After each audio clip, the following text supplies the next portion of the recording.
My brother's ex-wife couldn't give him children. That's why he left her, Marcus's mother told the wedding guests. Across the room, the bride's best friend had just arrived late, but stunning. Marcus looked at the entrance and dropped his drink. It was Jasmine, his ex-wife, and she wasn't alone. 3 children in formal wedding attire held her hands. 3 identical children. His mother stopped mid-sentence. Everyone turned. The triplets smiled and waved at the crowd. "Mommy, is Daddy here too?" Marcus's girlfriend grabbed his arm. "You told me she was infertile." But before we dive into the full story, let me know where you're watching from and what time it is. Now, subscribe to the channel, and let's get started. You are going to be an amazing father someday. Sarah's words filled the apartment. She sat on the gray couch, with her legs tucked under her body. Her engagement ring caught the light from the window. Marcus stood in the kitchen pouring wine into 2 glasses. He smiled, but his hands tightened on the bottle. "You really think so?" he asked. "I know so," Sarah said. "After everything you went through with Jasmine, you still want children. That takes courage." Marcus brought the wine glasses to the couch. He handed one to Sarah. She took it and sipped. He sat down next to her. The lies sat between them like a third person in the room. But Sarah did not know it was there. Nobody knew. It was Friday evening in Atlanta, Georgia. The sun was setting outside the window of Marcus's apartment in Midtown. He lived on the 12th floor of a new building. The apartment had tall windows and dark wood floors. Everything looked expensive because everything was expensive. Marcus was 34 years old. He worked as an insurance broker. He made good money. He wore suits that cost $500. He drove a black BMW that he parked in the garage downstairs. 4 years ago, Marcus had been married to a woman named Jasmine.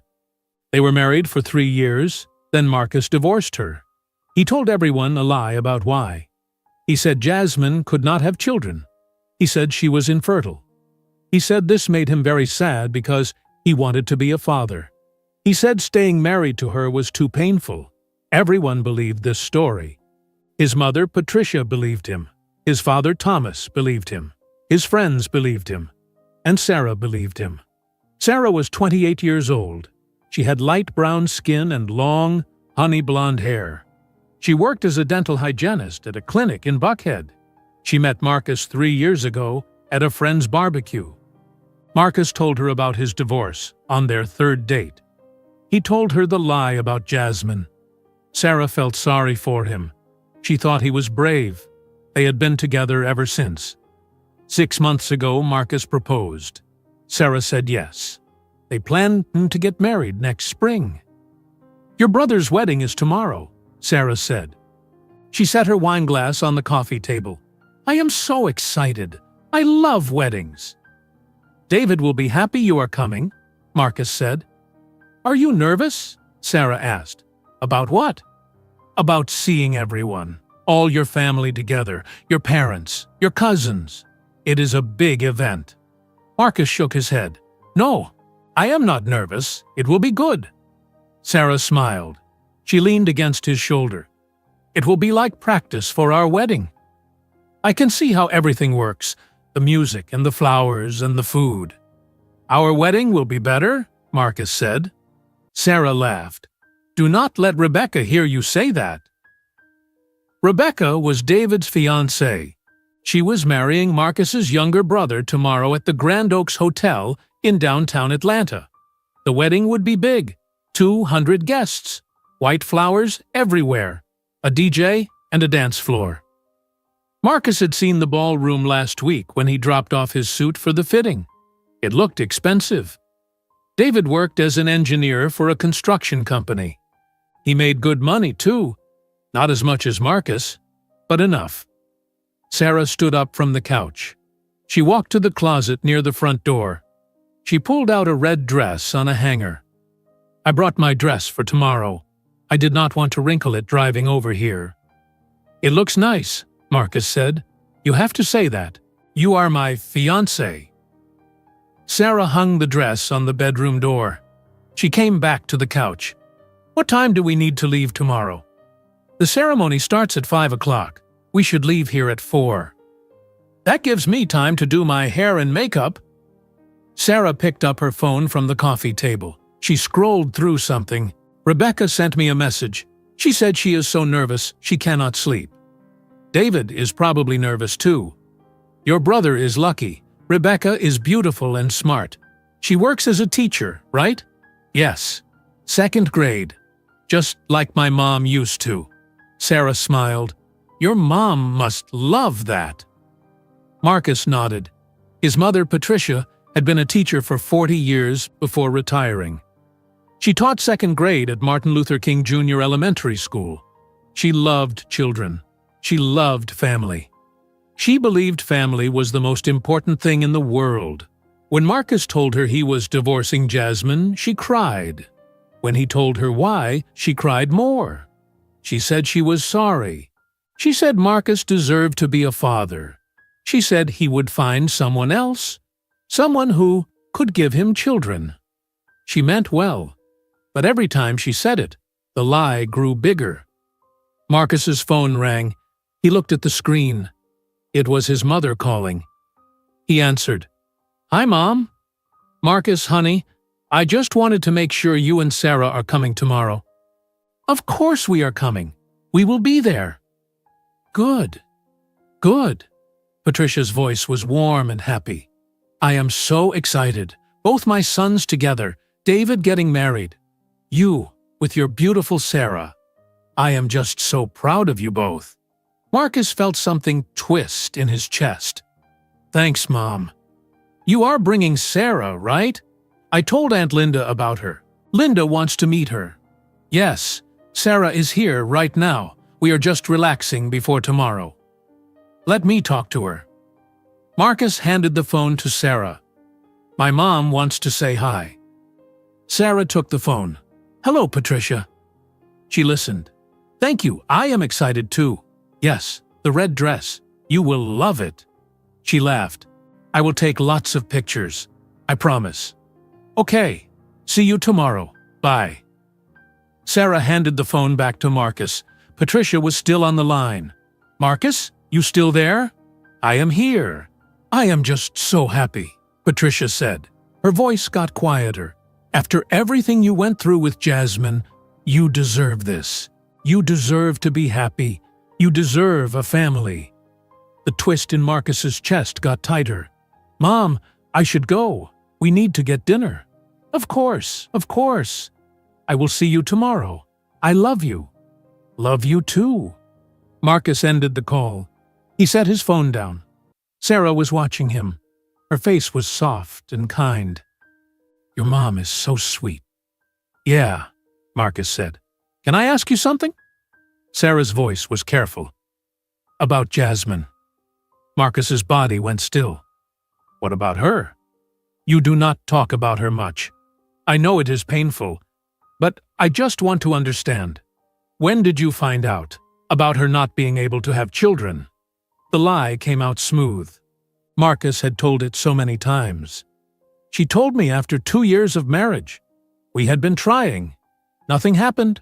She went to the doctor. They did tests. The doctor said she could not get pregnant.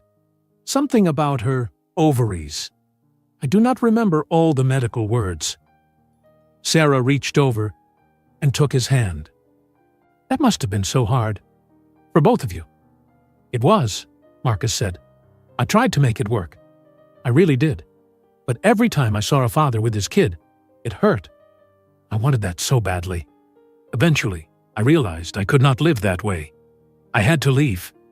I understand, Sarah said, and I am so glad you did. Because now we can have that life together. We can have children. We can be a family. Marcus squeezed her hand. Yeah. Sarah leaned in and kissed him. I love you. I love you too. They ordered Chinese food for dinner. They ate on the couch while watching a movie. Sarah fell asleep before the movie ended. Her head rested on Marcus's shoulder. He looked down at her. She was beautiful. She was kind. She loved him. His life was good. He had his job and his apartment and his car. He had Sarah. Tomorrow he would go to his brother's wedding. Everyone would be happy. Everything would be perfect. Marcus carried Sarah to the bedroom. She woke up enough to change into pajamas. Then she climbed into bed. Marcus went to the bathroom. He brushed his teeth. He looked at himself in the mirror. He was tall and fit. He kept his hair cut short.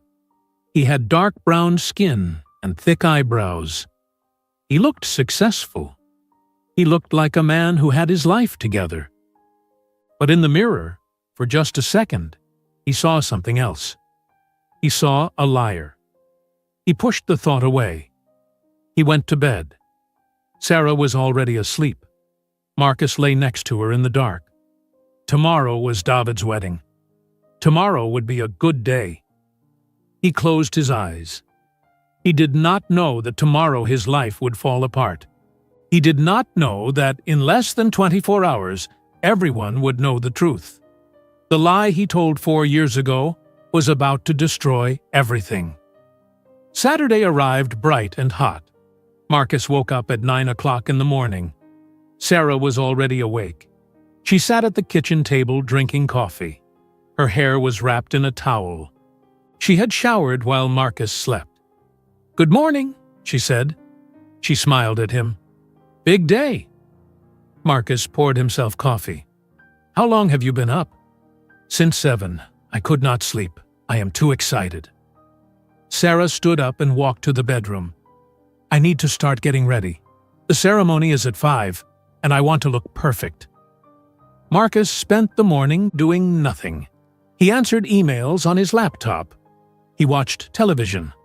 Sarah moved around the apartment doing her hair and makeup. At 3 o'clock, she told him to get dressed. Marcus put on his black suit. He adjusted his tie in the mirror. He put on his gold watch, the one his mother gave him when he graduated from college. Sarah came out of the bedroom at 3:30. She wore the red dress. Her hair fell in soft curls around her shoulders. She had done her makeup carefully. She looked beautiful. "What do you think?" she asked. "You look amazing," Marcus said. They left the apartment at 4 o'clock exactly. Marcus drove his BMW through Atlanta traffic. Sarah checked her makeup in the mirror. They talked about small things: the weather, the route to the hotel, what food would be served at the reception. Normal things. Easy things. The Grand Oaks Hotel stood in downtown Atlanta. It was a tall building with gold doors. Marcus had been here many times before. He parked in the garage. They walked through the lobby to the ballroom on the second floor. The ceremony would be in a smaller room. The reception would be in the big ballroom. They arrived just before 5 o'clock. The ceremony room had white chairs in rows. White flowers stood in tall vases. Soft music played. Guests filled the seats. Marcus saw his parents near the front. His mother, Patricia, wore a purple dress. His father, Thomas, wore a dark gray suit. Patricia waved when she saw Marcus. Marcus and Sarah sat 3 rows behind them. The ceremony was beautiful. David stood at the front in a black tuxedo. He looked nervous. When Rebecca walked down the aisle in her white dress, David started crying. The officiant talked about love and commitment. David and Rebecca said their vows. They kissed. Everyone clapped. It took 30 minutes from start to finish. After the ceremony, guests moved to the ballroom. Marcus walked in and stopped. The room was enormous. Crystal chandeliers hung from the ceiling. White flowers covered every table. The dance floor was polished wood that reflected the lights. A DJ stood in the corner setting up equipment. Round tables filled the space. Each table had white tablecloths and gold chairs. "This is gorgeous," Sarah said. She grabbed Marcus's hand. "I want our wedding to look exactly like this." Marcus and Sarah found their assigned table where they sat down. Other guests filled in around them. Cousins Marcus had not seen in years, friends of David from work. People Marcus barely knew. Everyone talked and laughed.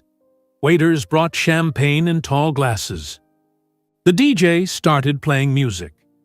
Not loud yet, just background music, while people found their seats. Patricia moved through the crowd. She stopped at different tables. She hugged people. She talked to everyone. She was happy. Marcus could see it in her face. Her youngest son just got married. This was a good day for her.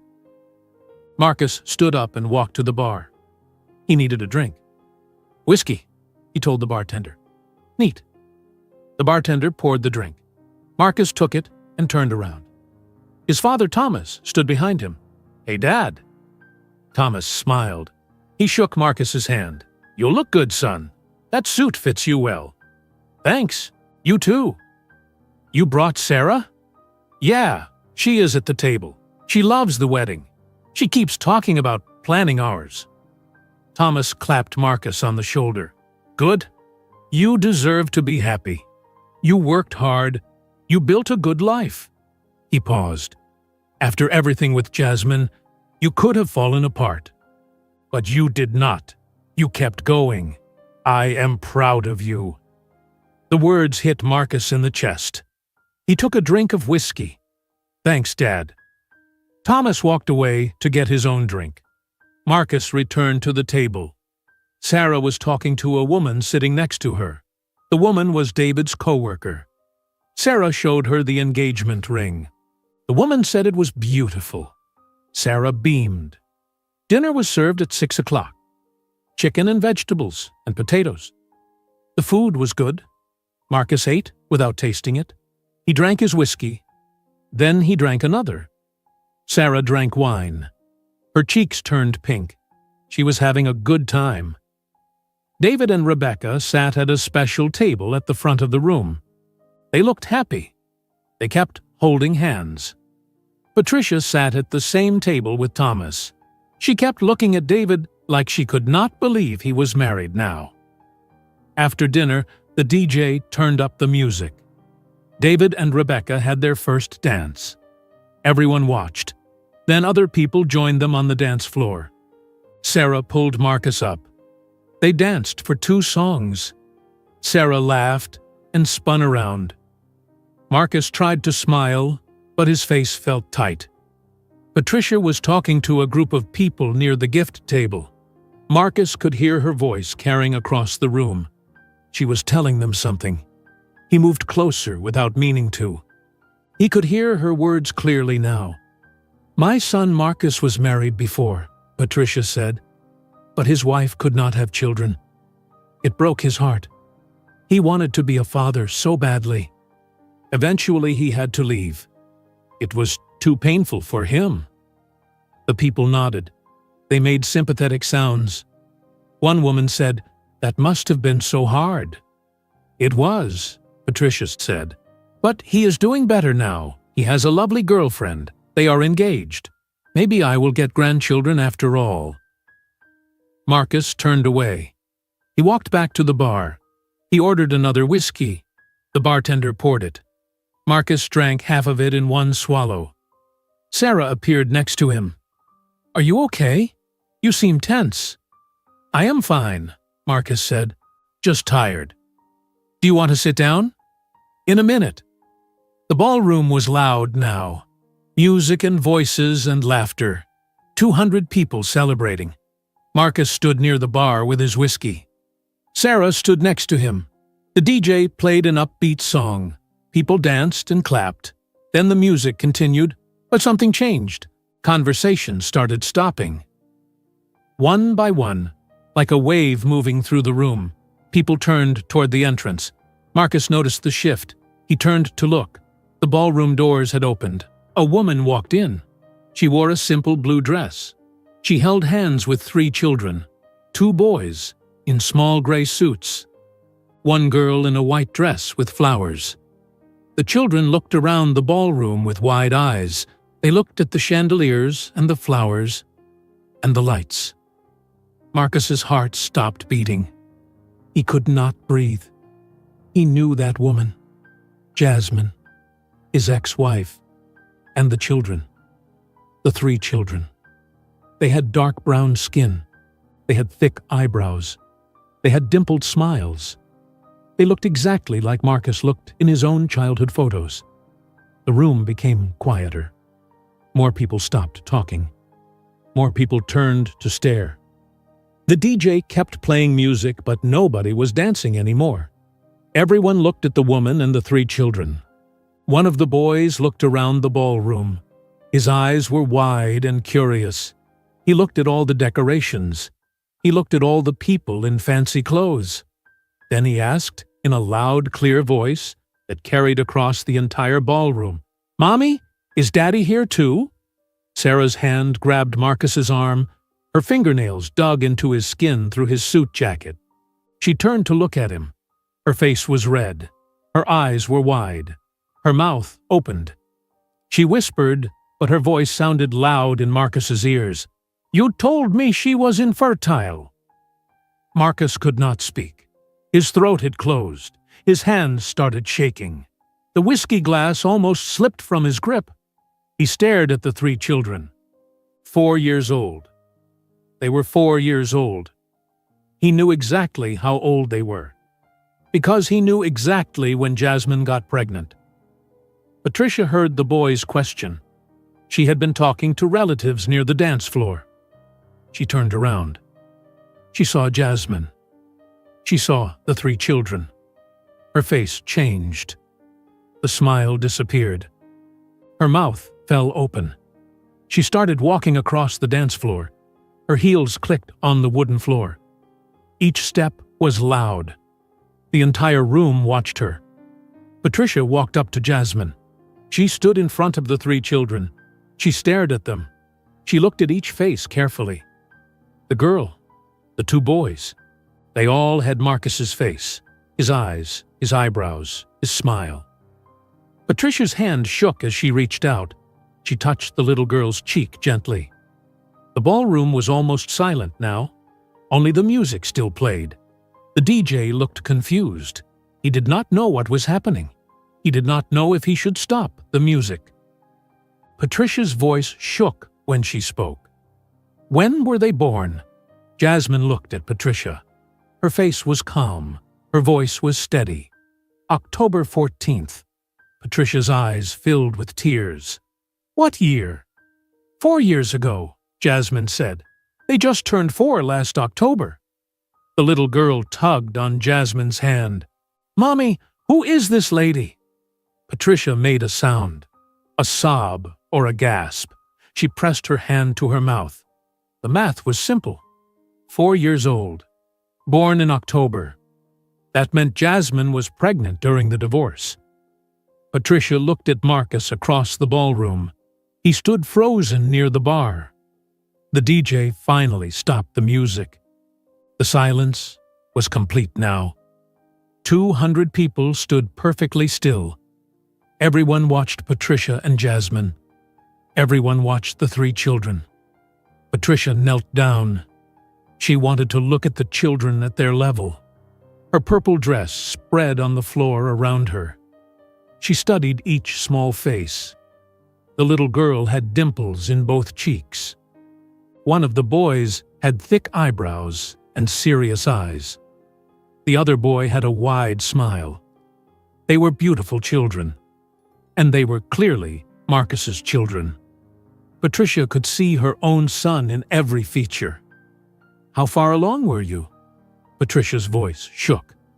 "When the divorce happened, how far along?" Jasmine held her children's hands tighter. 2 months. I found out a week before Marcus filed the papers. I tried to tell him. He would not listen. Patricia stood up slowly. Her knees hurt. She was 59 years old, and kneeling on a hard floor was difficult. But she barely noticed the pain. Her mind was spinning. 2 months pregnant.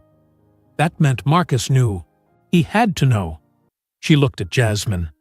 Really looked at her. Jasmine had dark circles under her eyes.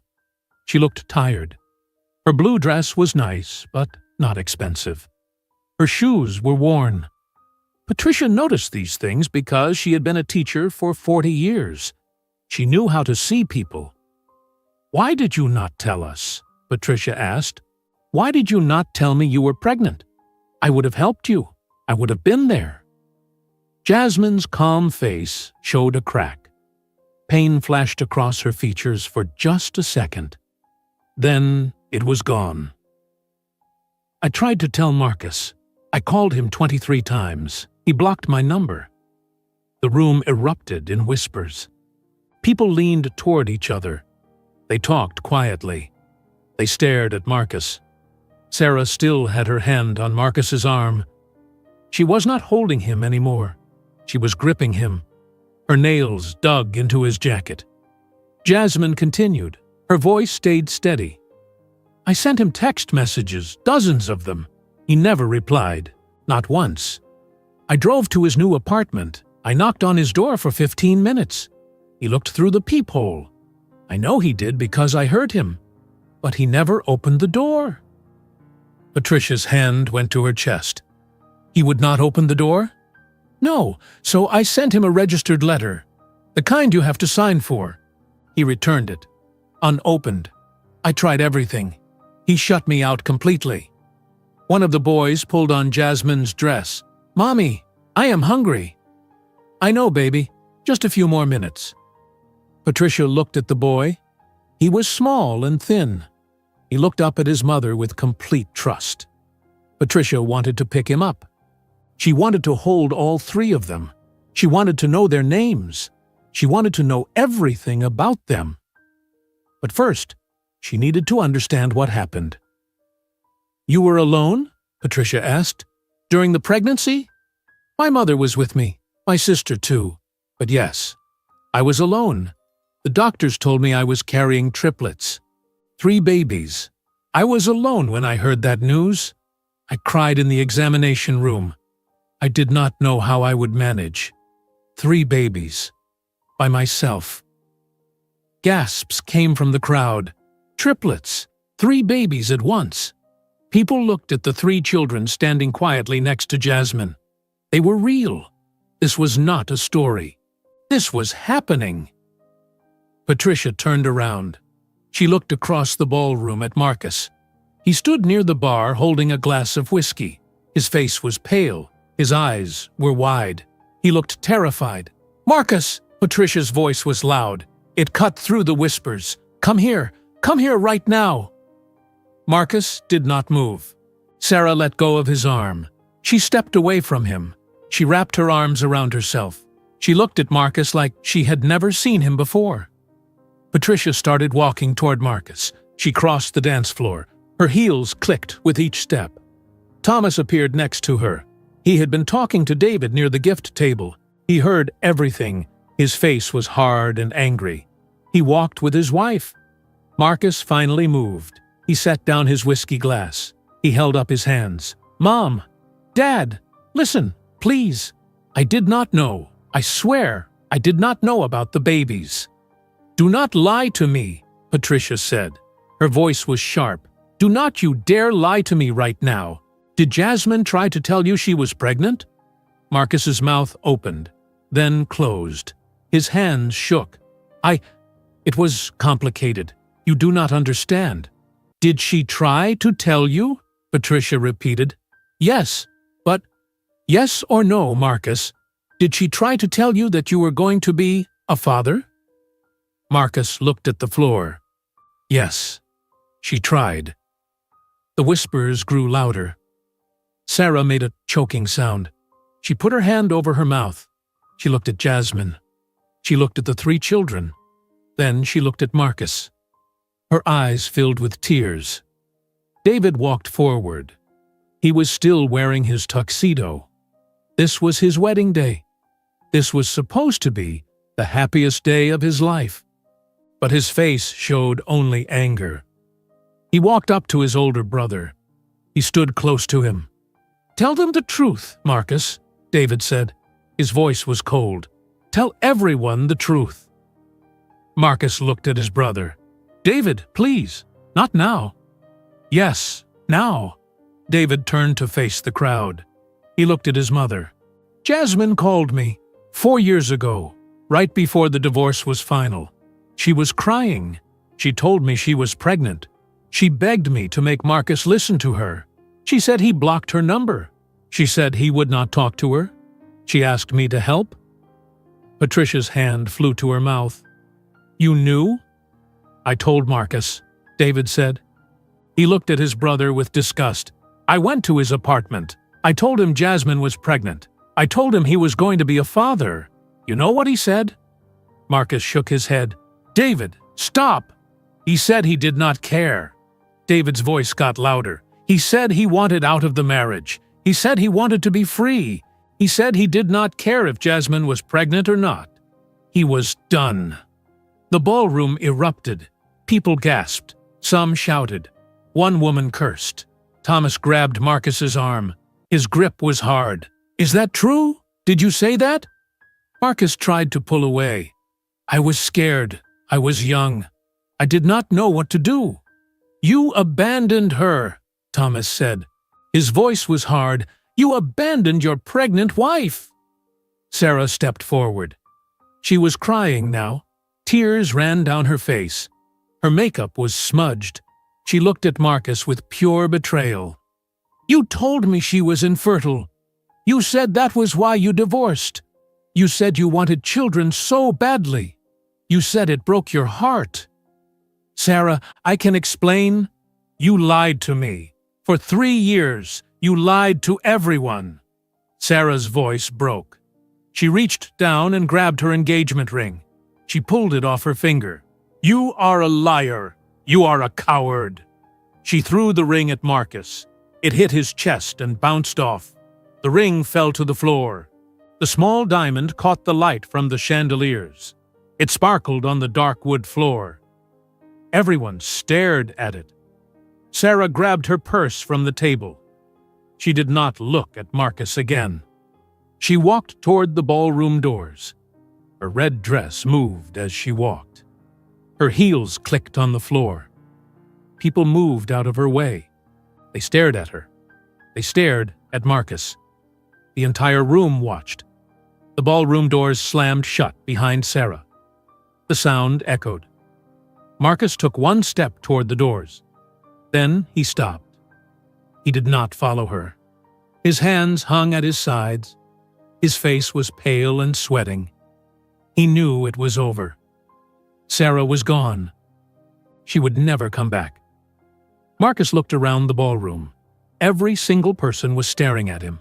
His co-workers from the office, his cousins, his aunts and uncles, David's friends, Rebecca's family, 200 people, all of them looking at him with shock or anger or disgust. Thomas stood near the gift table. He had not moved. He just watched his son. Thomas was 62 years old.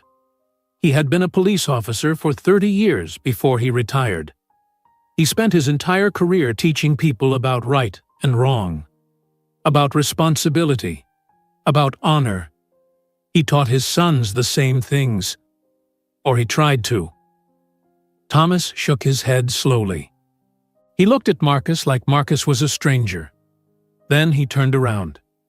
He turned his back on his son. It was a deliberate movement. Everyone saw it. Thomas walked away toward the windows. He did not look back. Patricia stood in the middle of the dance floor. Tears ran down her face. Her makeup was smudged. Her hands shook. She looked at Jasmine and the 3 children. Then she looked at Marcus. Then back at the children. I missed everything, Patricia said. Her voice was thick with tears. I missed the whole pregnancy. I missed the births. I missed their first steps, their first words. She pressed her hands to her face. 4 birthdays. I missed 4 birthdays. She walked back to where Jasmine stood with the children. Patricia knelt down again. She did not care that her dress was on the floor. She did not care that 200 people were watching. She looked at the 3 children. The little girl watched Patricia cry. The girl's face was worried. She let go of her mother's hand.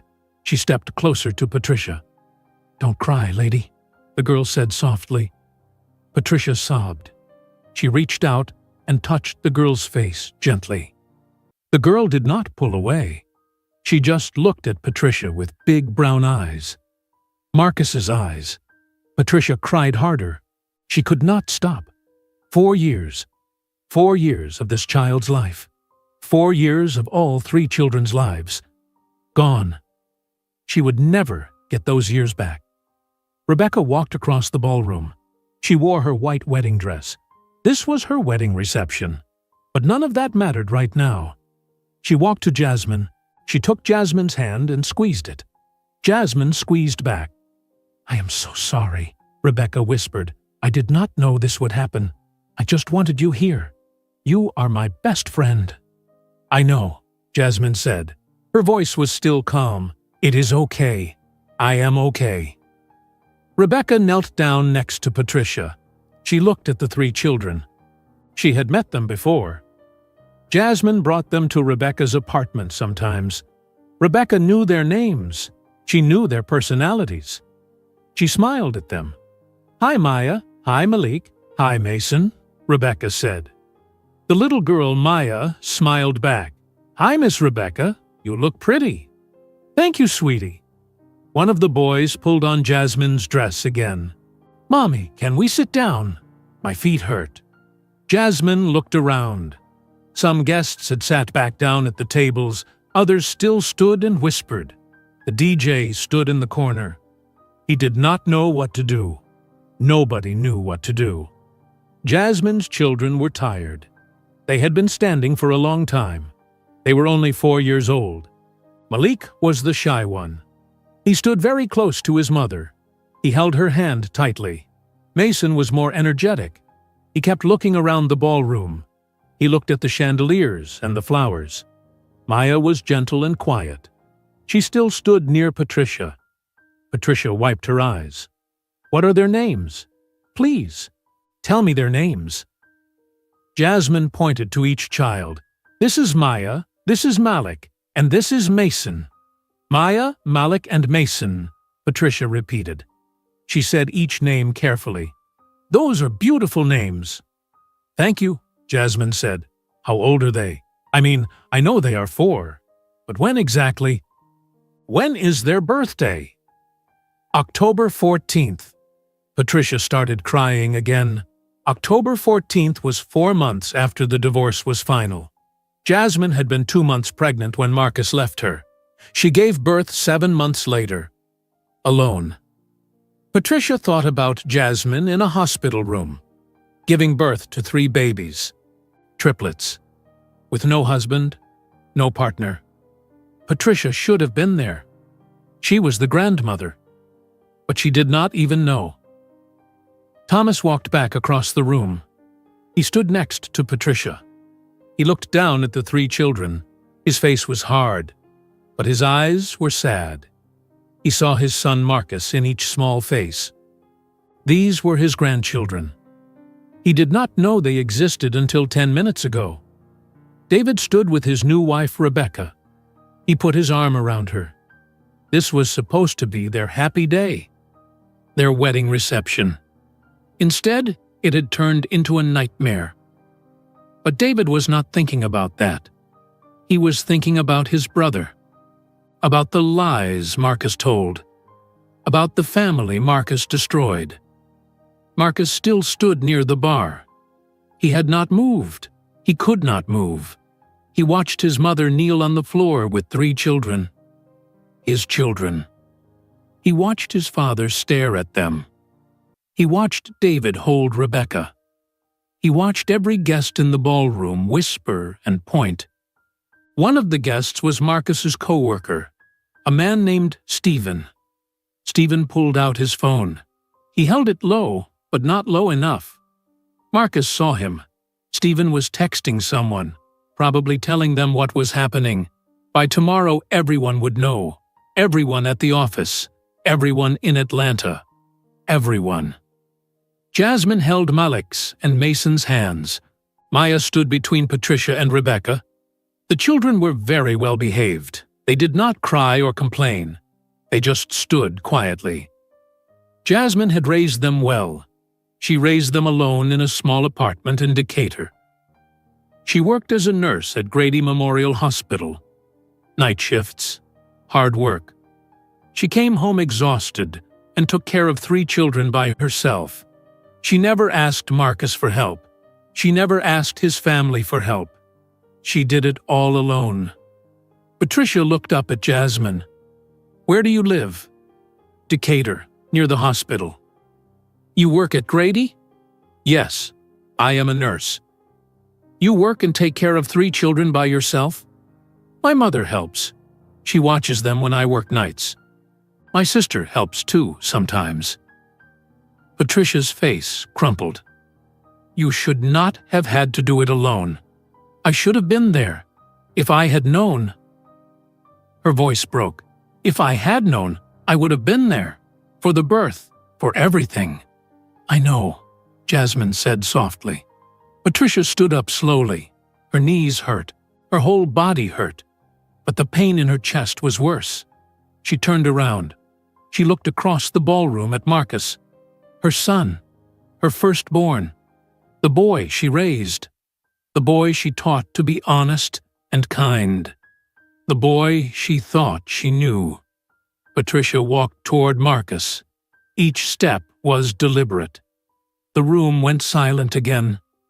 Everyone watched. Thomas followed his wife. David followed his parents. They all walked toward Marcus. Marcus backed up. His back hit the bar. He had nowhere to go. Patricia stopped in front of him. She looked at his face. She had looked at that face for 34 years. She knew every expression. She could always tell when he was lying. When he was a child, she could see it immediately. But 4 years ago, when he told her about the divorce, she believed him. She believed every word. She never questioned. She never doubted. He was her son. She trusted him. "Marcus," Patricia said. Her voice was shaking. "I need you to tell me the truth right now. No more lies. Did you know? When you divorced Jasmine? When you filed those papers? When you moved out? Did you know she was pregnant?" Marcus's mouth opened. Nothing came out. His hands shook. Sweat dripped down his face. Every person in the ballroom waited. Patricia waited. Thomas waited. David waited. Jasmine waited. 200 people held their breath. Marcus's voice came out as a whisper. "Yes." The room erupted. People gasped. Someone cursed loudly. A woman near the back said, "Oh my God," over and over. The whispers became shouts. Everyone started talking at once. "Yes?" Patricia's voice cut through the noise. "You knew?" Marcus nodded. His whole body was shaking now. "Yes, I knew." Patricia's hand moved so fast Marcus did not see it coming. She slapped him across the face. The sound was loud. It echoed through the ballroom. The room went completely silent. Everyone stared. Patricia had never hit Marcus before, not once in his entire life. Not when he was a little boy. Not when he was a teenager. Never. Marcus's head snapped to the side. His cheek turned red. He touched his face. He looked at his mother. Patricia's hand was still raised. Her face was twisted with pain and anger and betrayal. "How could you?" Patricia's voice was loud and shaking. "How could you do this? How could you abandon your own children?" "Mom, please." "Do not call me that right now. Do not." Patricia was crying hard. "Those children, those 3 beautiful children, they are yours. They have your face, your eyes, your smile. And you left them. You left them before they were even born." Marcus tried to speak. Words tumbled out of his mouth desperately. "I was scared, okay? I was scared. I was 29 years old. I was not ready. Jasmine told me she was pregnant and I panicked. I just panicked." "So you left her?" Thomas's voice was hard and cold. He stepped forward. "Your wife tells you she is pregnant and you leave her?" "I felt trapped," Marcus said. His voice was getting louder. I felt like my whole life was over. I had plans. I wanted to travel. I wanted to focus on my career. I wanted freedom. I was not ready to be a father. I was not ready for any of it. "So you filed for divorce," David said. His voice was full of disgust. "1 week after she told you. You filed for divorce and moved out." I did not know what else to do. Patricia shook her head. "You made up a lie. You told everyone Jasmine was infertile. You made yourself the victim. You made people feel sorry for you." Marcus looked at the floor. I know it was wrong, but telling the truth was too hard. If I told people the real reason, they would hate me. They would judge me. The lie was easier. It made me look like the good guy. It made people sympathize with me instead of blaming me. "So you lied to everyone," Thomas said. "To your mother, to your father, to your brother, to your friends, to Sarah. For 4 years you lied." I did not mean for it to get this bad. At first it was just one lie, just one story to explain the divorce. But then people kept asking questions. My friends asked. Mom asked. Sarah asked. So I kept telling the story, over and over. After a while it felt true. I almost believed it myself. Patricia made a sound. A sob mixed with anger. "You believed your own lie?" "I just wanted to move on with my life. I wanted to forget. I wanted to be free." "What about Jasmine?" Rebecca spoke up. She stood near the dance floor with Jasmine and the children. Her white wedding dress looked out of place in this terrible moment. "What about her life? She was pregnant with triplets, 3 babies, and you left her alone." Marcus looked at Jasmine. She stood calmly holding her children's hands. Her face showed no emotion. She just watched him. "I thought she would be fine," Marcus said weakly. "Her family would help her. She would figure it out." "She was your wife," David said. "They are your children. It was your responsibility." "I know that now." "You knew it then." David's voice got louder. "You knew it 4 years ago. You just did not care. You wanted your freedom more than you wanted your family." Marcus had no answer to that, because it was true. 4 years ago he chose himself. He chose his apartment in Midtown and his BMW and his trips to Miami. He chose nights out with friends and weekends without responsibility. He chose his career and his freedom. He did not choose Jasmine. He did not choose his children. Thomas stepped very close to Marcus. He looked his son in the eyes. Thomas was shorter than Marcus, but somehow he seemed bigger. His voice was quiet, but everyone heard it. "You are not my son." Marcus's face went white. "Dad, please, don't say that." "My son would never do this. I raised you to be honest. I raised you to be responsible. I raised you to take care of your family. But you are not that man. You are not the son I raised. I made a mistake. People make mistakes. This is not a mistake. A mistake is forgetting to pay a bill. A mistake is being late to dinner. This is not a mistake. This is a choice. You chose to abandon your pregnant wife. You chose to lie for 4 years. You chose yourself over 3 innocent children." Thomas turned around. He walked away. He walked back toward the windows. He did not look at Marcus again. Marcus tried to follow him. "Dad, please, let me explain." "Don't follow him," David said. He stepped in front of Marcus. He blocked his path. "You need to leave. This is your wedding. I know. I am sorry this happened today. I do not care about that right now. I care that my brother is a liar. I care that you abandoned 3 children. I care that you made Mom cry." David's jaw was tight. His hands were in fists. "You need to leave. You are not welcome here anymore." Marcus looked around the ballroom. He looked at his mother. She was crying. She would not look at him. He looked at his father. Thomas stood by the windows with his back turned.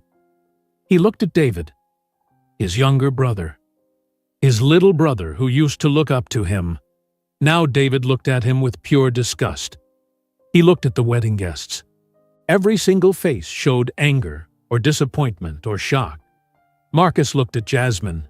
She stood with Maya, Malik, and Mason, the three children he had never met, the three children who had his face and his eyes and his smile.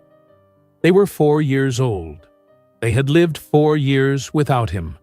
They had birthdays and holidays and ordinary days. They learned to walk and talk and read. They had favorite colors and favorite foods and favorite toys. He knew none of it. He knew nothing about them. Marcus took one step toward Jasmine. "Can we talk, please? Just for a minute. Let me explain." Jasmine had been quiet this entire time. She came to the wedding to support Rebecca. She did not come to cause drama. She did not come to expose Marcus. But now, everyone knew the truth. Now Marcus stood in front of her, asking to explain. Jasmine looked at him, really looked at him. This was the man she married, the man she loved, the man who left her when she needed him most.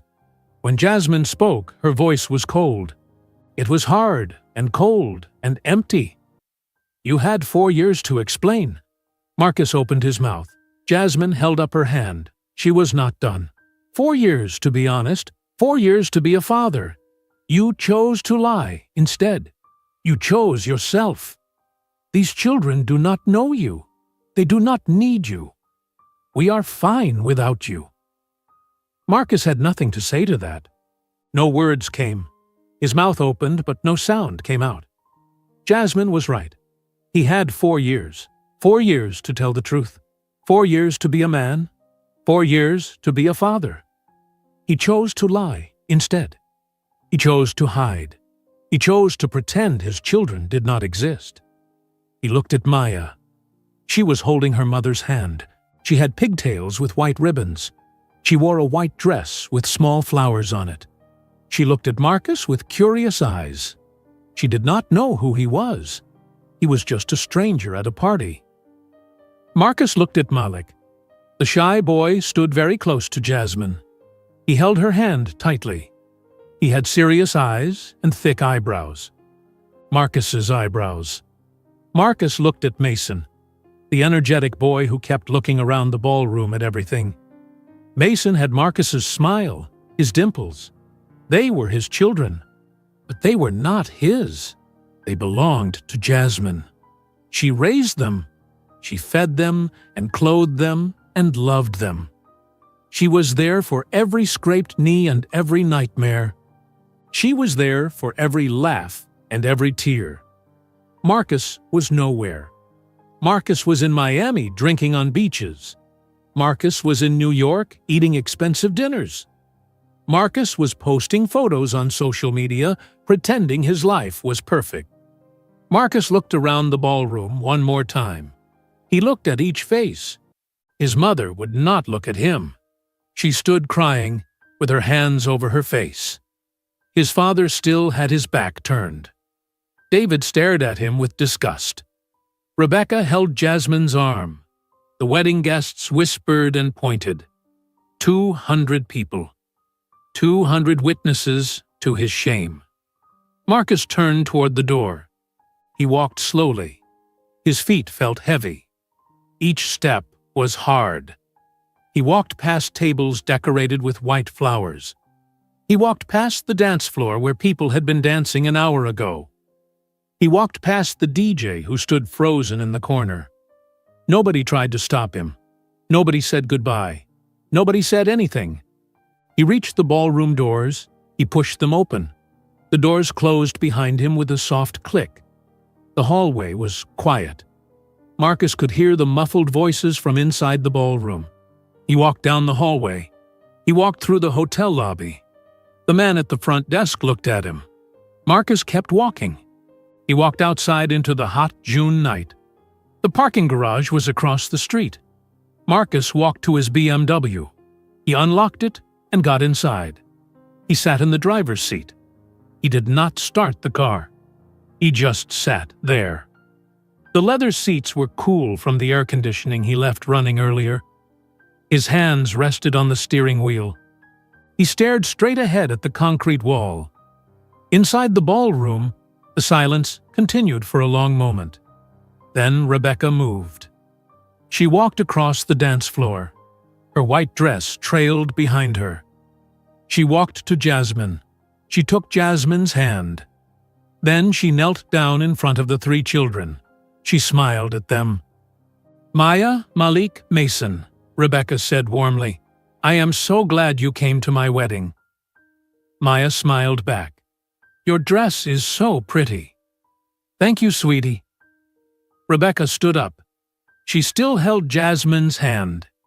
She turned to face the crowd of wedding guests. Her voice was clear and strong. "Everyone, I want you to meet someone. This is Jasmine Carter. She is my best friend. We lived together in college. We have been close for 10 years. She is one of the most important people in my life." The guests listened. Some people sat down at tables. Others stood and watched. Rebecca continued. "These are her beautiful children, Maya, Malik, and Mason. They are 4 years old. They are smart and kind and wonderful. And they belong here. They belong at my wedding because Jasmine is my family. Anyone who has a problem with that can leave right now."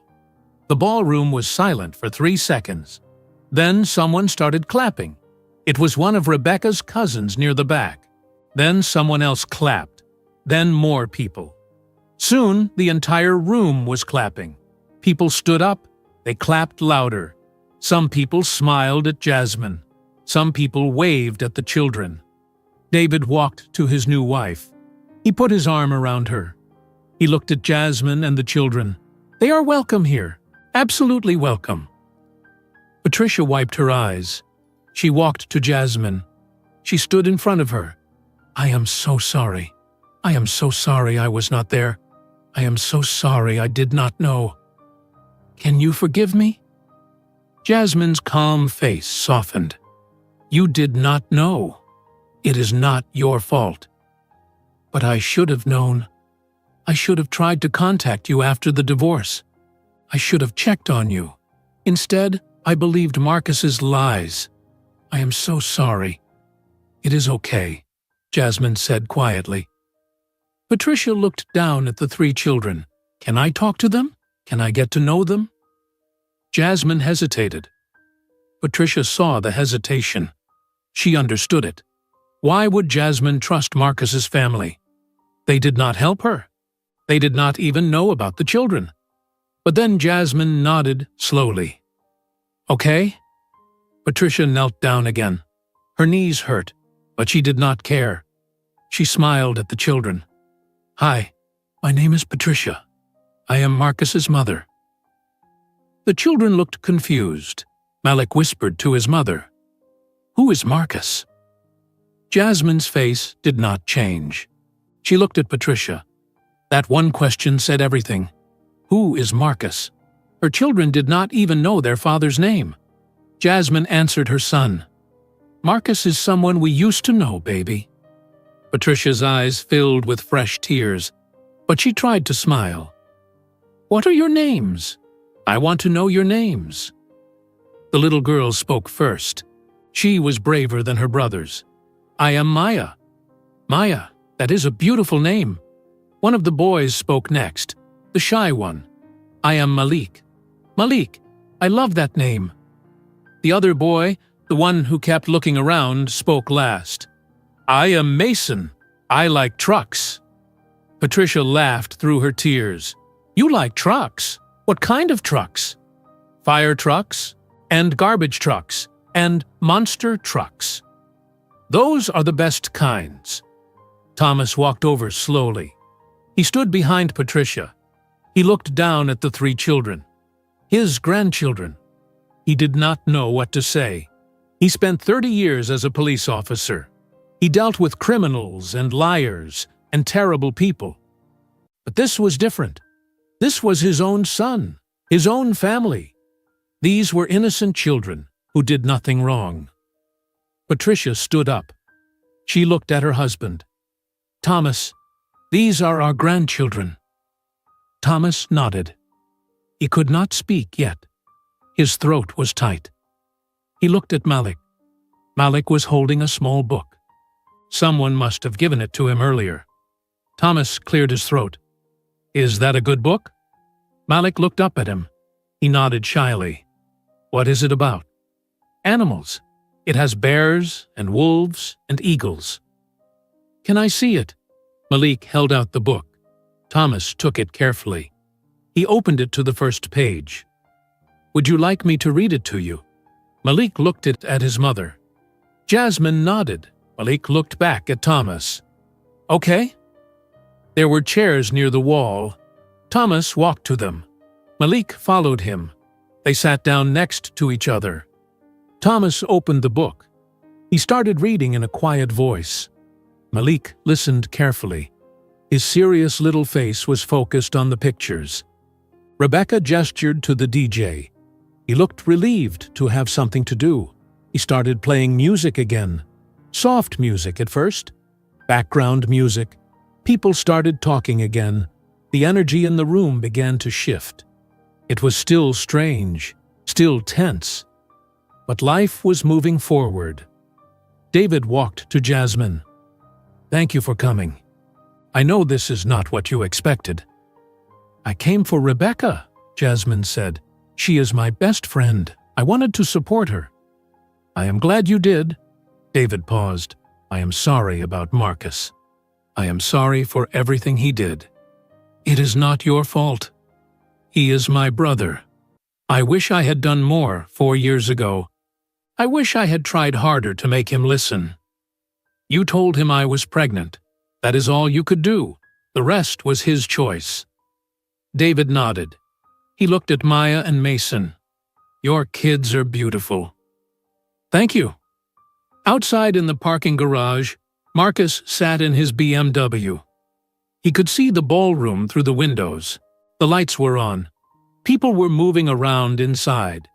He saw his mother kneeling in front of the children. He saw his father sitting with one of the boys. He saw David talking to Jasmine. He saw his entire family. But he was not part of it. He was outside, alone in his expensive car. Watching through glass. His phone buzzed. He looked at the screen. 17 missed calls from Sarah. He had voicemails. He played one. Sarah's voice came through the phone speaker. It was angry and broken. "I never want to see you again. Do you hear me? Never. I am coming to get my things from your apartment. Do not be there. I do not want to talk to you. You are a liar. You are a coward. I wasted 3 years on you." The voicemail ended. Marcus deleted it. He did not listen to the others. He knew what they would say. Sarah was done with him. She was right to be done. He lied to her for 3 years. He told her Jasmine was infertile. He let Sarah believe he was the victim. He let her feel sorry for him. He let her think he was a good man who deserved better.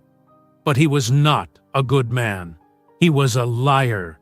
He was a coward. Sarah saw that now. Everyone saw it. Marcus looked through the windshield at the ballroom windows. The lights were bright inside. He could see people moving around. He could see his mother. She was kneeling in front of the children again. She was talking to them. Marcus watched. He could not hear anything. He could only see. His mother smiled. One of the children smiled back. The little girl. Maya. Her name was Maya. Marcus knew that now. He learned all their names tonight.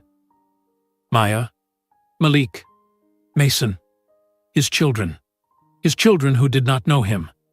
Inside the ballroom, Patricia could not stop looking at the children. She had missed 4 years of their lives. 4 entire years. She did not know what they looked like as babies. She did not know if they cried a lot or slept well. She did not know when they took their first steps or said their first words. She did not know any of it. The loss felt enormous. It pressed on her chest. It made it hard to breathe. But they were here, now. standing right in front of her.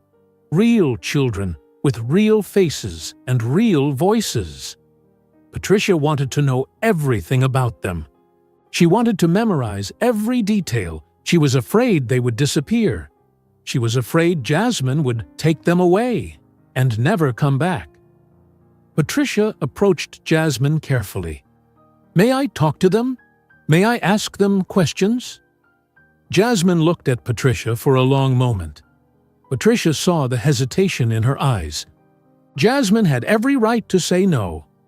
Patricia was Marcus's mother. Marcus abandoned Jasmine and the children.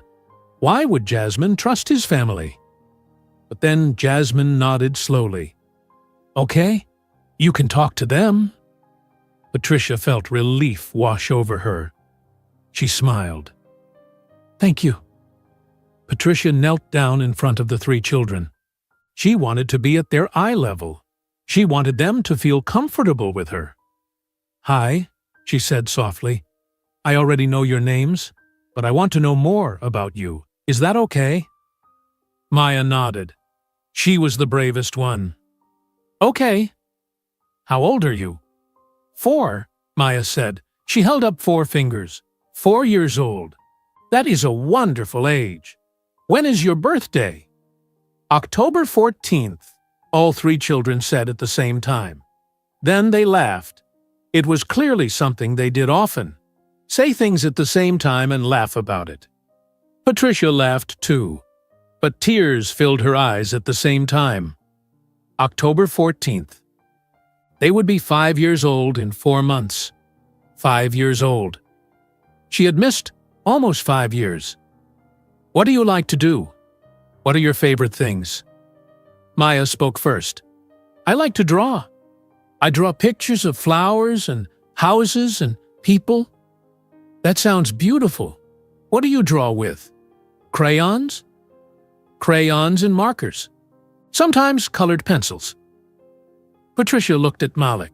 "What about you, sweetheart? What do you like?" Malik was shy. He spoke quietly. "I like books. Books about animals and space and dinosaurs." "Those are the best kinds of books," Patricia said. "Do you have a favorite animal?" "Wolves and eagles. Those are both very strong animals." Patricia looked at Mason. "Mason, you told me you like trucks." "Yes, fire trucks are the best. They are big and red, and they make loud noises." Mason made a siren sound. "Like that." Patricia laughed. "That is a very good siren sound. Have you ever seen a real fire truck up close?" "Yes, at school. The firefighters came and showed us. It was so cool." Patricia pulled out her phone. Her hands shook a little. "May I take some pictures of you? I want to remember today." The children looked at their mother. Jasmine nodded. The children smiled at Patricia. Patricia took photo after photo. She took pictures of all 3 together. She took individual pictures of each child. She took pictures of them with Jasmine. She took dozens of photos. She needed these photos. She needed proof that this was real, that her grandchildren existed, that she met them. Across the room, Thomas stood near the windows. He had been standing alone since he walked away from Marcus. He watched his wife with the children. He watched her laugh and cry and take pictures. He felt something break inside his chest. These were his grandchildren. He should have been there when they were born. He should have held them as babies. He should have watched them grow. But Marcus took that from them. Marcus lied and hid the truth. Marcus destroyed everything. Thomas took a deep breath. He walked across the ballroom. He walked to where Patricia knelt with the children. He stood behind his wife. He looked down at 3 small faces. His sons' faces. His grandchildren. Patricia looked up at Thomas. Her eyes were red from crying. "Thomas, come meet them properly." Thomas knelt down next to Patricia. His knees hurt. He was 62 years old. Kneeling was not easy, but he did not care. He looked at Malik. Malik still held his book about animals. "That looks like a good book." Malik nodded. "What is your favorite page?" Malik opened the book to a page with a picture of wolves. "This one. Wolves are beautiful animals. They are smart and loyal. They live in packs," Malik said quietly. "Families." Thomas felt his throat tighten. "Yes, they do. Family is very important to wolves." Malik looked up at Thomas with serious eyes. "Do you like books?" "I do. I like books very much. Would you like me to read this one to you?" Malik looked at his mother again. Jasmine smiled at him. "It is okay, baby. You can let him read to you." Malik looked back at Thomas. "Okay." Thomas stood up slowly. He held out his hand. Malik took it. His small hand was warm and soft in Thomas's hand. They walked together to chairs near the wall. They sat down next to each other. Thomas opened the book to the first page. He started reading. His voice was quiet and steady. Malik leaned closer to look at the pictures. David and Rebecca watched from across the room. Rebecca smiled. "Your parents are going to be amazing grandparents." "If Jasmine lets them," David said, "after everything Marcus did, I would not blame her for keeping the kids away. I think she will let them visit. Look at her face. She sees how much they love the children already." The DJ played music at a low volume. Some wedding guests sat at tables and talked quietly. Others had left. The energy was strange. This was supposed to be a celebration. Instead, it became something else. A revelation, an exposure, a family meeting for the first time. Patricia sat on the floor with Maya and Mason. Maya showed Patricia a small drawing she made earlier. It was a picture of flowers. Patricia told her it was beautiful. Mason told Patricia about all his toy trucks at home. He had 12 of them. He knew all their names. "Do you go to school?" Patricia asked. "Preschool," Maya said. "Miss Jennifer is our teacher." "Do you like school?" "Yes, we have a playground, and we read stories, and we have snack time." "What is your favorite snack?" "Goldfish crackers," Mason said. "The cheese ones." Patricia smiled. "Those are very good." "What do you want to be when you grow up?" Patricia asked Maya. Maya's face became serious. "A doctor, like Mommy. Mommy helps people at the hospital. I want to help people too." Patricia looked at Jasmine. Jasmine was talking to Rebecca. Patricia felt a wave of emotion. Jasmine was a nurse. She worked hard. She saved lives. And she raised 3 children alone. She was stronger than anyone Patricia had ever met. "Mommy works at night," Malik said. He had finished the book with Thomas. He walked back over to join his siblings. "Grandma Angela watches us when Mommy works." Patricia's heart jumped. Grandma Angela, Jasmine's mother. The children had a grandmother. She helped raise them. She was there for them. Patricia was not. Patricia looked at Jasmine. "Your mother helps you?" "Yes," Jasmine said. "My mother watches them during my night shifts. My sister Nicole helps too. On weekends, so I can rest." "You must be so tired." "I am used to it now." Patricia wanted to say so many things. She wanted to say Jasmine should not have had to do it alone. She wanted to say she would have helped if she had known. She wanted to apologize 1,000 times. But the words stuck in her throat. Outside in the parking garage, Marcus watched through the window. He saw his father reading to Malik. He saw his mother sitting on the floor with Maya and Mason. He saw David and Rebecca standing together watching. He saw Jasmine talking calmly. He saw everything he threw away, everything he could have had. But he chose to leave. He chose to lie. He chose himself over them. And now they were building a family without him.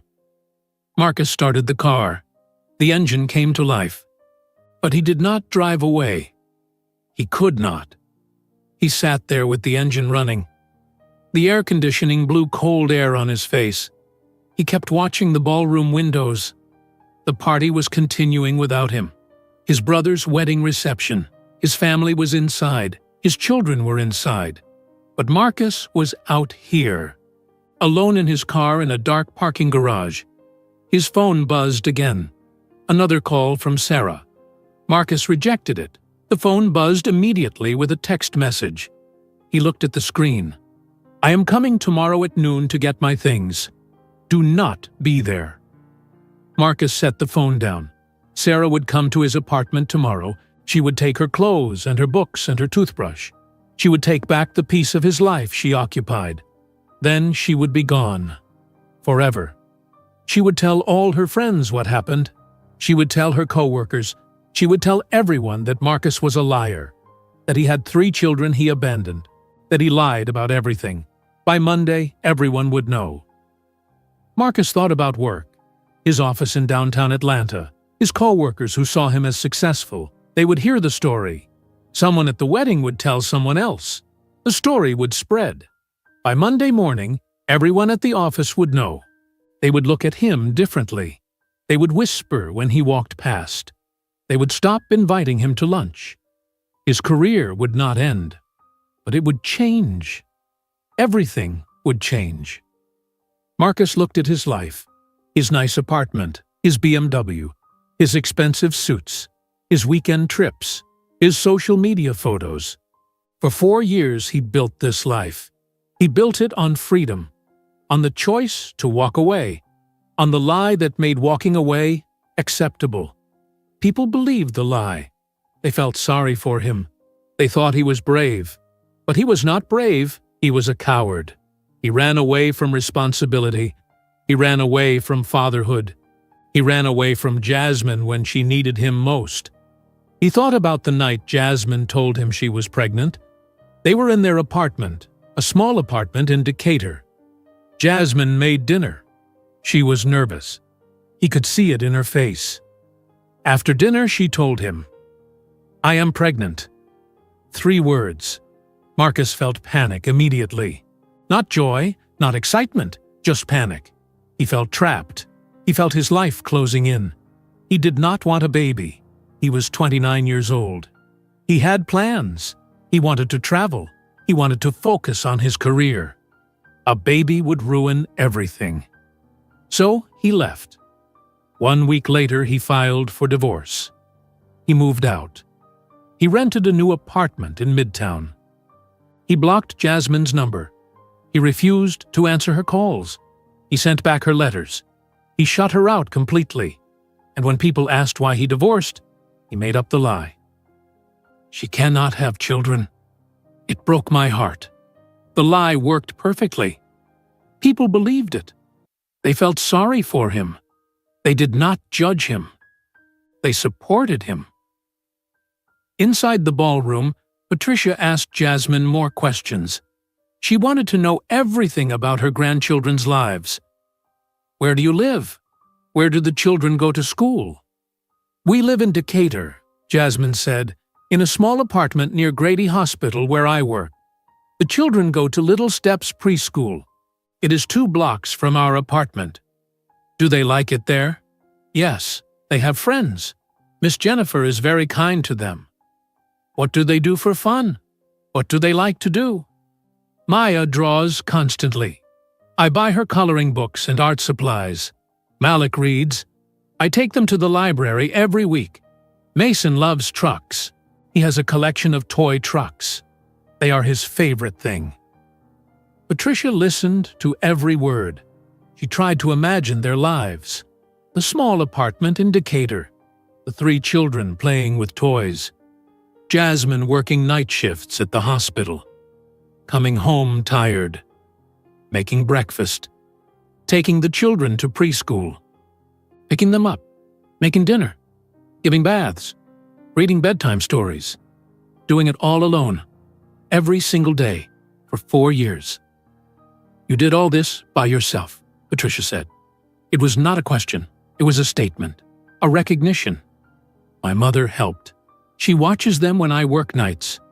I could not do it without her. But still, 3 children, alone. That must have been so hard. Jasmine's face did not change. You do what you have to do. They needed me, so I took care of them. Patricia wanted to hug Jasmine. She wanted to thank her for being strong, for being a good mother, for not giving up. But she did not know if Jasmine would accept a hug from her. Patricia was Marcus's mother. Marcus caused all of this pain. "Can I visit them?" Patricia asked. Her voice shook. "Can I see them again? Get to know them properly?" Jasmine was quiet. She looked at her 3 children. Maya was showing Thomas another page in the book. Malik was sitting quietly watching people dance. Mason was talking to David about fire trucks. They were good children, happy children. Jasmine gave them a good life, a safe life, a stable life. Did she want Marcus's family in that life? Did she trust them? Patricia waited. She tried not to cry. She tried to stay calm. But inside she was terrified. Terrified that Jasmine would say no. Terrified that she would never see these children again. That tonight would be the only time. That she would go home and never get to know her grandchildren. Jasmine looked at Patricia. She saw the fear in her eyes. She saw the tears. She saw the love. Patricia genuinely wanted to know the children. This was not about Marcus. This was about being a grandmother. Jasmine understood that. Her own mother was a grandmother to these children. Her mother loved them with everything she had. Patricia wanted that same chance. "Okay," Jasmine said quietly. "You can visit." Patricia started crying. "Thank you. Thank you so much." "But Marcus is not welcome," Jasmine said. Her voice became firm. "Not until he proves he has changed. Not until he is ready to actually be a father.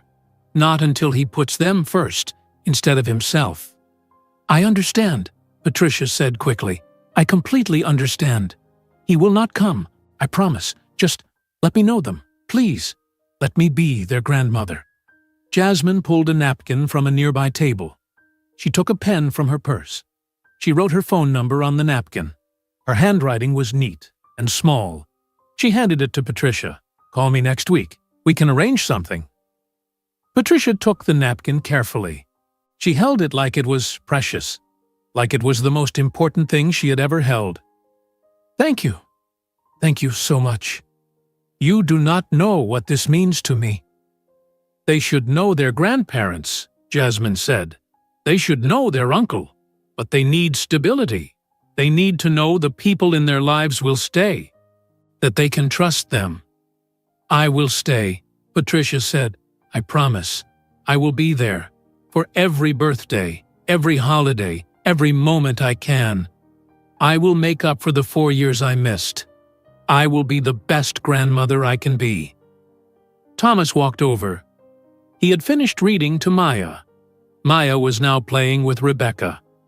Thomas heard the conversation. "I promise that too," he said. "We both do. We want to know them. We want to be part of their lives." Jasmine nodded. "Okay." The wedding reception continued. Some guests had left. Others stayed and danced and talked. The energy was different now. People were processing what they witnessed. The exposure of Marcus's lies. The revelation of 3 children. The family meeting for the first time. It was not the wedding reception anyone expected, but it was real. It was honest. And in a strange way, it was beautiful. A broken family was trying to heal. Rebecca and David danced. Their first dance as husband and wife happened hours ago. But they danced again, slowly, close together. "This was not how I imagined our wedding," Rebecca said. "Are you upset?" David asked. "No, I am glad Jasmine came. I am glad the truth came out. Your brother needed to face what he did. I am ashamed of him. I know, but you are not him. You are a good man." They danced in silence for a moment. Then David said, "Those kids are amazing. Did you see how well-behaved they are? How smart. Jasmine did an incredible job raising them. She did it alone." While Marcus was posting photos on Instagram from Miami beaches, Rebecca rested her head on David's shoulder. "Your parents will be good grandparents. I saw how your dad read to Malik, how your mom talked to Maya and Mason. They genuinely love those kids already." They do. Outside in the parking garage, Marcus finally picked up his phone. He opened social media. His mother had posted something 10 minutes ago. He clicked on it. It was a photo. Maya, Malik, and Mason sitting together on the floor of the ballroom. They were smiling. The caption said, "My beautiful grandchildren, Maya, Malik, and Mason. The best surprise of my life. I love them already." The post had 37 comments already. Marcus read them. His aunts and uncles commented, "They are gorgeous. I cannot believe you have grandchildren. When can we meet them?" His cousins commented. His mother's friends commented. Everyone was excited. Everyone was happy. Marcus scrolled through his mother's profile. She had posted 3 more photos. One of Thomas reading to Malik. One of Maya showing a drawing. One of Mason laughing at something David said. Each photo had dozens of comments. People congratulating Patricia. People saying the children were beautiful. People asking questions. Marcus closed the app. He set his phone down. His mother was already building a relationship with his children. She was posting photos. She was telling the world about them. She was proud of them. But Marcus was not in any of the photos. He was absent. He would always be absent now. His mother would visit the children. His father would visit them. David would visit them. They would have birthdays and holidays together. They would make memories. But Marcus would not be there. He chose that. 4 years ago, he chose to leave. Tonight he saw what that choice cost him. Everything. Marcus put his phone in the cup holder. He could not look at those photos anymore. Each one was proof that his family was moving forward without him. They were meeting his children, learning about them, loving them. While Marcus sat alone in a parking garage in the dark, inside the ballroom, the night was getting late. It was almost 10 o'clock. Maya was yawning. She rubbed her eyes with small fists. Malik leaned against Jasmine's leg. He was tired. Mason was still energetic but slower than before. The children had been at the wedding for hours. They needed to go home. Jasmine touched Maya's head gently. "It is time to go, babies." "Do we have to?" Mason asked. "Yes, it is late. You need to sleep." Patricia heard this. She walked over quickly. "You are leaving? The children are tired. We need to go home." Patricia's face showed panic. "Will I see you again? Please tell me I will see you again." Jasmine held up the napkin with Patricia's phone number written on it. "You have my number. Call me next week." "I will. I promise I will call." Thomas came over. He had been talking to David. He looked at the 3 children. "It was very nice to meet you, all 3 of you." Malik looked up at him. "Will you read to me again?" Thomas's eyes got wet. "Yes, I would love to read to you again." "When?" Thomas looked at Jasmine. "When your mother says it is okay." Jasmine nodded. "Soon." Rebecca hugged Jasmine goodbye. "Thank you for coming. I know this was not easy." "I came for you," Jasmine said. "You are my best friend. You are the strongest person I know. I love you." "I love you too. Congratulations on your marriage." David shook Jasmine's hand. "You raised incredible kids. You should be proud." "Thank you. I am sorry about my brother. I am sorry for everything he put you through. It is not your fault. He made his choices." Jasmine took Maya's and Malik's hands. Mason walked next to her. They moved toward the ballroom doors. Patricia and Thomas walked with them. They did not want to say goodbye yet. They followed Jasmine and the children into the hallway. Down the elevator, through the lobby, outside to the parking lot. Jasmine's car was an old Honda. It was parked under a streetlight. The car was clean, but old. The paint was faded. Jasmine unlocked the doors. She opened the back door. There were 3 car seats in the back. She buckled Maya into one, then Malik, then Mason. She checked each buckle carefully, made sure each child was secure and safe. Patricia watched every movement. She saw how gentle Jasmine was with the children, how careful, how loving. Patricia wanted to help. She wanted to buckle them in. She wanted to be part of this routine. But she did not have that right yet. She had to earn it. "Drive safely," Patricia said. "I will. Call me. Please. Anytime. I will call you next week." Jasmine got into the driver's seat. She started the car. The engine made a rough sound. The car was old and tired, just like Jasmine. Patricia and Thomas stood in the parking lot and watched the Honda drive away.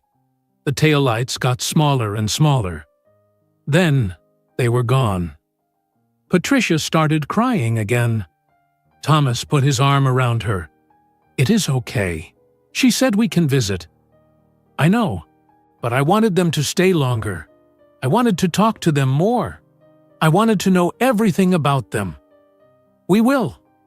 We have time now. We know they exist. We can be part of their lives."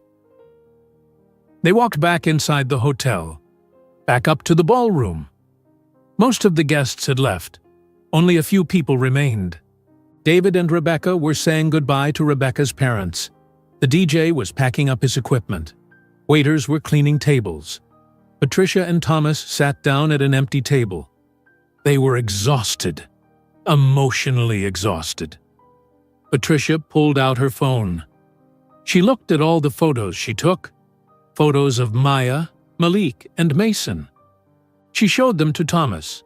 He looked at each one carefully. "They are beautiful children."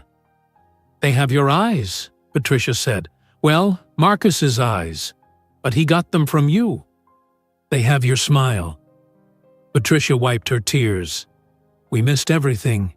Their births, their first steps, their first words. 4 birthdays, 4 Christmases. I know. How could Marcus do this? How could he walk away from them?" Thomas shook his head. "I do not know. I raised him better than that. I thought I did. I believed his lies. For 4 years I believed him. I never questioned. I never doubted. He is good at lying. He practiced that lie until it sounded true. I should have known. I am his mother. I should have seen through it. Do not blame yourself. Marcus is responsible for this, not you." David and Rebecca came over. They sat down at the table. Rebecca took off her high heels. Her feet hurt. "What a night," she said. "I am sorry your wedding turned into this," Patricia said. "Do not apologize. I am not sorry. I am glad Jasmine came. I am glad you met the children. They are wonderful kids." "They are," Patricia agreed. "Jasmine did an amazing job raising them." "She worked so hard," Rebecca said. "I watched her. She worked night shifts at the hospital, came home exhausted, took care of 3 babies, did it all over again the next day. She never complained. She never asked for help. She just did what needed to be done." "I wish I had been there," Patricia said. "I wish I had known." "You know now," David said. "That is what matters. You can be there for them now." They sat in silence for a moment.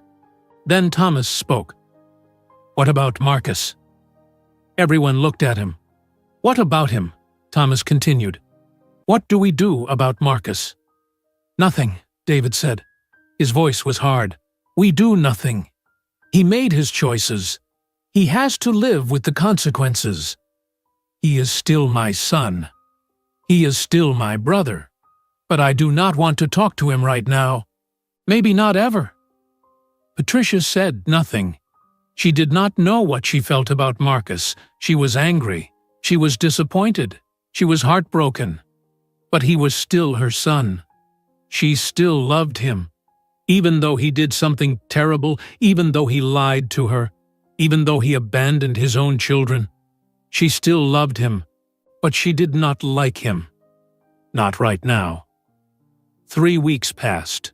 Marcus went to work every day. His co-workers had heard what happened. Someone's cousin was at the wedding. The story spread through the office. People treated Marcus differently now. They were polite, but cold. They did not invite him to lunch. They did not stop by his desk to chat. They avoided him. Marcus ate lunch alone at his desk every day. He worked. He went home. His apartment felt empty. Sarah came the Sunday after the wedding. She brought her sister with her. She took all her things, her clothes, her books, her toothbrush, her shampoo, everything. She left the engagement ring on the kitchen counter. Marcus found it there after she left. The small diamond sparkled under the kitchen light. He picked it up. He held it. Then he put it in a drawer. He did not know what else to do with it. His phone never rang. His mother did not call. His father did not call. David did not call. Marcus tried calling them. His mother did not answer. His father blocked his number. David sent one text message. "Leave us alone. Leave Jasmine and the kids alone. You are not welcome." Marcus stopped trying to call. He knew they would not answer. He was cut off from his family. Completely cut off. On Saturday mornings, Marcus looked at his mother's social media. She posted photos of the children every weekend. Photos of them at her house. Photos of them baking cookies. Photos of them playing in the backyard. Photos of his father pushing them on swings. Photos of David teaching Mason about tools. The captions were always happy. "My beautiful grandchildren. Best day ever. Love these kids so much." Marcus read every comment. His aunts and uncles commented. His cousins commented. Everyone was excited to meet the children. Everyone wanted to visit them. His mother responded to every comment. She told everyone how smart the children were, how kind, how well-behaved. She was proud of them. She loved them. But Marcus was never in the photos. He was never mentioned. His mother posted about her grandchildren constantly. But she never posted about Marcus. He was erased, removed from the family narrative. Marcus went to a bar on Friday nights. He sat alone and drank whiskey. He watched sports on television. He did not talk to anyone. He went home late and slept badly. He dreamed about the wedding, about Jasmine walking in with the children, about the boy asking, "Is Daddy here too?" He woke up sweating. On Sunday afternoon, Marcus drove to Decatur. He knew where Jasmine lived. He found her address online. It was not hard. Her apartment building was small and old. The paint was peeling. The parking lot had cracks. Marcus sat in his BMW across the street. He watched. At 3 o'clock, Jasmine came out with the children. They walked down the sidewalk. The children held hands. Maya was in the middle. Malik and Mason were on each side. They walked 2 blocks to a park. Marcus followed in his car. He parked at the park. He watched from the car. The children played on the swings. Jasmine pushed them. They laughed. They were happy. Marcus wanted to get out of the car. He wanted to walk over. He wanted to introduce himself. But he did not. He just watched. After an hour, Jasmine and the children left the park. They walked back to the apartment building. Marcus drove home. Marcus sat in his apartment that Sunday evening. The sun was setting outside his window. The apartment was quiet. Too quiet. He had everything he wanted 4 years ago. His freedom. his nice apartment in Midtown, his BMW, his expensive furniture, his 60-inch television, his closet full of designer suits. But the apartment felt empty. Marcus felt empty. He opened his laptop. He went to his mother's social media page. She had posted new photos that afternoon. Photos from her house. The children were there. Maya was helping Patricia bake something in the kitchen. Flour was on Maya's nose. She was smiling. Malik was sitting with Thomas on the couch. They were reading a book together. Mason was in the backyard with David. David was showing him something. Tools, maybe. Mason's face was excited and happy. The caption said, "Sunday with my grandchildren. My heart is so full." Marcus read the comments. 73 comments. Everyone saying how beautiful the children were, how lucky Patricia was, how wonderful it was that she could spend time with them. Patricia responded to each comment. She said the children were amazing. She said they were smart and kind and funny. She said she loved them more than anything. Marcus closed the laptop. He could not look anymore. His family was together. His children were with his parents, with his brother. They were making memories. They were building relationships. They were becoming a family. But Marcus was not part of it. He was here, alone, in his expensive apartment, with all his expensive things. But none of it mattered. At Patricia and Thomas's house that Sunday, the children were getting ready to leave. Jasmine would pick them up soon. Patricia did not want them to go. She wanted them to stay forever. The past 3 weeks had been the best 3 weeks of her life. She saw the children every weekend, sometimes twice. She learned everything about them. She learned that Maya loved the color purple. Maya wanted to be a doctor when she grew up, just like her mother. Maya was gentle and artistic. She drew pictures constantly. Patricia hung every drawing on her refrigerator. The refrigerator was covered now. Pictures of flowers and houses and people and animals. Maya's artwork. Patricia learned that Malik was shy but thoughtful. He loved books about animals and space and dinosaurs. He asked deep questions. Why do stars shine? Where do bears sleep in winter? How do eagles fly so high? Patricia and Thomas bought him books. Lots of books. They started a small library in the guest room just for Malik. Patricia learned that Mason was energetic and loud and joyful. He loved trucks and dinosaurs and superheroes. He wanted to be a firefighter when he grew up. Thomas took him to a fire station. The firefighters let Mason sit in a fire truck. Mason talked about it for days. It was the best day of his life.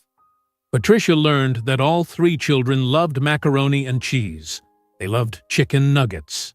They loved apple juice. They did not like broccoli, but they would eat it if you put cheese on it. They loved playing outside. They loved movies about talking animals. They loved bedtime stories. Patricia learned everything. She memorized everything. She was making up for 4 lost years. She would never get those years back. But she would not miss anything else. Not one birthday, not one holiday, not one moment. Thomas walked into the kitchen. Maya was washing her hands at the sink. Patricia was putting cookies into a container for the children to take home. Thomas smiled at Maya. "Did you have fun today, sweetheart?" "Yes. Grandma and I made chocolate chip cookies. They are so good. They are very good. You are a great baker." Maya beamed. She loved when Thomas called her a great baker. She loved when he called her sweetheart. She loved Thomas and Patricia. In 3 weeks, they had become Grandma and Grandpa. The children trusted them. The children loved them. Malik came downstairs carrying 3 books. "Grandpa, can I borrow these?" "Of course. Those are yours to keep." "Really?" "Really. I bought them for you." Malik hugged the books to his chest. "Thank you, Grandpa. Thomas felt his throat get tight. Every time the children called him Grandpa, he felt emotion rise up. He was a grandfather. He had 3 grandchildren. He loved them so much it hurt. Mason ran in from the backyard. "Grandpa, can we build the birdhouse next time? Please." "Yes, next Saturday. I will get all the supplies." "Yes!" Mason pumped his fist in the air. David came in behind Mason. He is very excited about this birdhouse. "I can tell," Thomas said. David had been visiting the children too, every weekend. Sometimes he brought Rebecca. The children called him Uncle David. They called Rebecca Aunt Rebecca. The family was growing. The children were part of the family now, completely part of it. The doorbell rang. Jasmine was here. Patricia answered the door. Jasmine stood on the porch. She looked tired. She always looked tired. She worked so hard. Patricia wished she could help more. She wished she could take some of the burden. But Jasmine was independent. She did things herself. "Hi," Patricia said. "Come in." "Thank you. How were they today?" "Perfect. They are always perfect. We made cookies. Thomas read books with Malik. David worked in the yard with Mason. Maya helped me bake." Jasmine smiled. A real smile. She was starting to relax around Marcus's family. At first, she was cautious, guarded. But she saw how much they loved the children. She saw that they were genuine. They were not doing this because they felt obligated. They were doing it because they loved Maya, Malik, and Mason. The 3 children ran to their mother. "Mommy, we made cookies." "I see that. Did you save some for me?" "Yes, Grandma packed some for us to take home." Jasmine looked at Patricia. "You did not have to do that." "I wanted to. I made extra." The children put on their shoes. They gathered their things. The books Malik was borrowing, the cookies, the drawings Maya made, a toy truck Thomas bought for Mason. They walked to the door. Patricia and Thomas walked them to Jasmine's car. David and Rebecca came too. They all said goodbye. They hugged each child. They told them they would see them next weekend. Jasmine buckled the children into their car seats. Patricia watched carefully. She had learned how Jasmine did this, how she checked each buckle twice, how she made sure each child was secure. Patricia was learning to be a grandmother. She was learning from Jasmine. "Thank you for letting us spend time with them," Patricia said. "It means everything to us." "They love coming here," Jasmine said. "They talk about you all week. Grandma and Grandpa this, Uncle David that. You are good to them. We love them. I know you do." Jasmine got into the driver's seat. The old Honda started with a rough sound. Patricia and Thomas waved as the car drove away. They stood in the driveway until the taillights disappeared. Then they went back inside. The house felt empty without the children, but they would be back next Saturday, and the Saturday after that, and the Saturday after that, for every Saturday for the rest of their lives. Marcus knew about these visits. He saw the photos. He read the comments. He knew his children were at his parents' house every weekend. He knew they called Patricia and Thomas Grandma and Grandpa. He knew David was Uncle David. He knew his family was together. Without him. Marcus thought about writing a letter to Jasmine. He thought about apologizing. He thought about asking to meet the children. But he never did it. What would he say? "Sorry I abandoned you. Sorry I lied for 4 years. Sorry I chose myself over our children." The words felt empty, useless. Nothing he said would change what he did.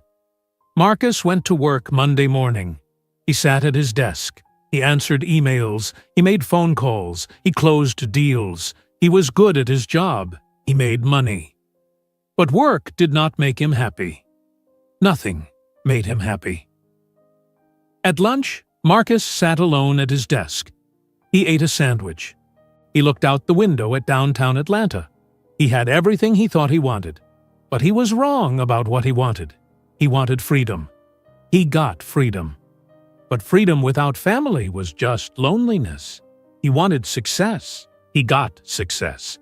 But success without people to share it with was just emptiness. Marcus went home that evening. He walked into his apartment. He looked around. The expensive furniture, the big television, the art on the walls, the view of the city. He had spent 4 years building this life, this perfect life. But it was not perfect. It was hollow.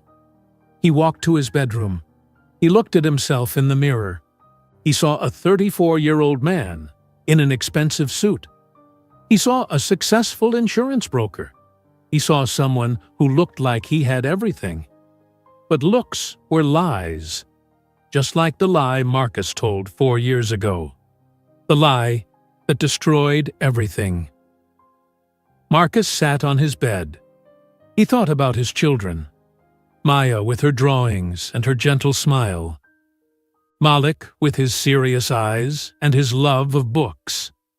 Mason with his energy and his excitement about everything. They were growing up. They were learning and changing and becoming people. But Marcus was not part of it. He would never be part of it. He chose that. 4 years ago, he chose to leave. Tonight, he understood what that choice cost him. It cost him everything that mattered. Marcus lay down on his bed.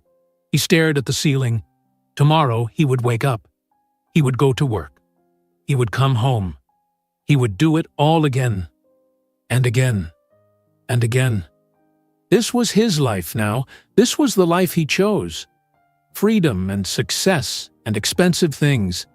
But no family, no children, no love. He had everything he wanted 4 years ago. And it meant nothing. Absolutely nothing. If you enjoyed today's video, I'm sure you'll love the next one. Don't waste time. Just click on the screen.